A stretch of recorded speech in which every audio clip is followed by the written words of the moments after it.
राज्यसभा ପାଇଁ ଓଡ଼ିଶାରୁ 4ଟା ସିଟ୍ ଖାଲି ହେବା ପାଇଁ ଯାଉଛି ଏବଂ ଏପ୍ରିଲ 2 ତାରିଖ ସୁଦ୍ଧା ପ୍ରକ୍ରିୟା ସରିବାର ଅଛି। ଏବେ ମୁଁ ଅନେକ ଦିନ ବାକି ଅଛି ନିର୍ବାଚନ ପ୍ରକ୍ରିୟା ଆରମ୍ଭ ହେବା ପାଇଁ।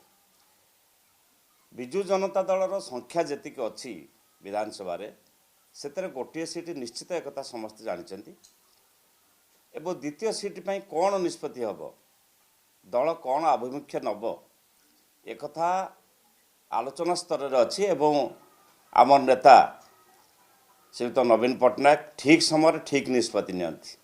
ବିଜୁ ଜନତା ଦଳରେ ପାର୍ଲାମେଣ୍ଟରେ ଏ ଅପର ହାଉସ୍କୁ ଯିବା ପାଇଁ ଯେଉଁ ଯୋଗ୍ୟତା ଯେଉଁ ମାପଦଣ୍ଡ ଅଛି ମାନଦଣ୍ଡ ସେଥିରେ ଅନେକ ନେତା ଅଛନ୍ତି, ଅନେକ ବ୍ୟକ୍ତିତ୍ୱ ଅଛନ୍ତି।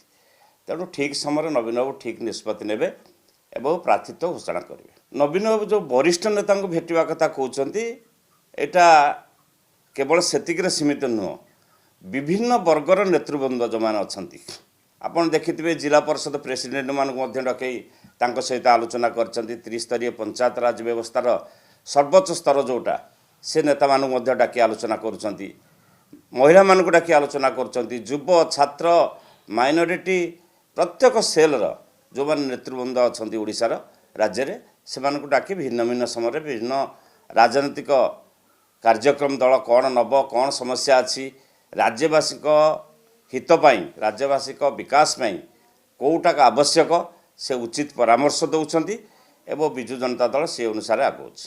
ବିଜୁ ଜନତା ଦଳ ଏକ ବୃହତ ଆଞ୍ଚଳିକ ରାଜନୈତିକ ଦଳ, ଏଥିରେ ନେତା ଅନେକ ନେତା ଅଛନ୍ତି ବିଭିନ୍ନ ବର୍ଗରେ।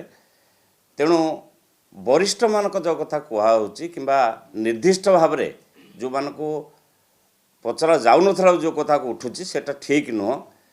ନବୀନ ବାବୁ ବିଭିନ୍ନ ସମୟରେ ବିଭିନ୍ନ ନେତାମାନଙ୍କୁ ଡାକି କେତେବେଳେ ଯୁବକମାନଙ୍କୁ ଡାକି କରନ୍ତି, କେତେବେଳେ ଛାତ୍ରମାନଙ୍କ ସହିତ ଆଲୋଚନା କରନ୍ତି, କେତେବେଳେ ବରିଷ୍ଠମାନଙ୍କ ସହିତ, କେତେବେଳେ ନବାଗତ ବିଧାୟକମାନଙ୍କ ସହିତ ସେ ବିଭିନ୍ନ ସମୟରେ ବିଭିନ୍ନ ଆଲୋଚନା ପର୍ଯ୍ୟାଲୋଚନା କରନ୍ତି।